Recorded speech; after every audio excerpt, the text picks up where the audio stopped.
પંથકમાં અષાઢી બીજ પૂર્વે જ મેઘરાજાએ મહેર કરી છે। દર વર્ષે 18 જૂનથી 23ની આસપાસ થતી વાવણી થતી હોય છે। આ વર્ષે થોડી મોડી જરૂર થઈ છે, પરંતુ વાવણી લાયક સારા વરસાદના પગલે જગતના તાતમાં નવી આશા બંધાઈ છે। ધોરાજીના નદીનાળા અને ચેક ડેમોમાં નવા નીર આવતા ખેડૂતોએ મગફળી, કપાસ અને સોયાબીન જેવા ખરીફ પાકોના વાવેતરના શ્રી ગણેશ કરી દીધા છે।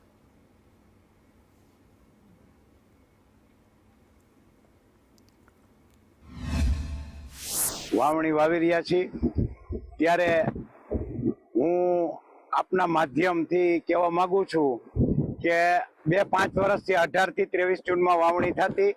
આ વખતે દશકથી મોડું છે, પણ આ કોઈ જાતનું મોડું ન કહેવાય અને આપણે કુદરતને પ્રાર્થના કરીએ કે જે સુરેન્દ્રનગર, જામનગર જિલ્લા, જે દ્વારકા જિલ્લામાં વરસાદ નથી ત્યાં સમયસર થાય। અહીં અમારે લોઠી વાવણી થઈ ગઈ છે, ઓકરા, નદી, ખાચા બધું ભરાઈ ગયું છે। અહીં અમારે ખૂબ પ્રભુની કૃપાથી અમે આજ વાવી રહ્યા છીએ। કાલ 2 દિવસથી દંતાર હાલે છે। આજે અમારા આખા ગામની સંપૂર્ણ વાવણી પૂર્ણ થઈ જશે અને અમારે જબરજસ્ત લોટકી વાવણી થઈ છે। અમે તોરણિયાના છે, આ સોયાબીન વાવેતર કર્યું છે। અત્યારે કેમ વાવેતર કરવાનું કારણ શું? વરસાદ થયો વાવણીનો, એટલે હવે તો વાવણી ટાણું છે, એટલે વાવેતર કરવું જ પડે। આ વિસ્તારમાં ક્યાં ક્યાં પાકનું વાવેતર થાય છે? અહીંયા સોયાબીનનું થાય, માંડવીનું થાય, કપાસનું થાય, તુવેરનું થાય।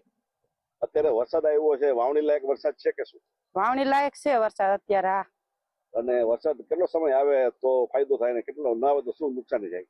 3-4 દિવસ ના આવે ને પવન આવે એટલે વાવેતર ફેલ થાય।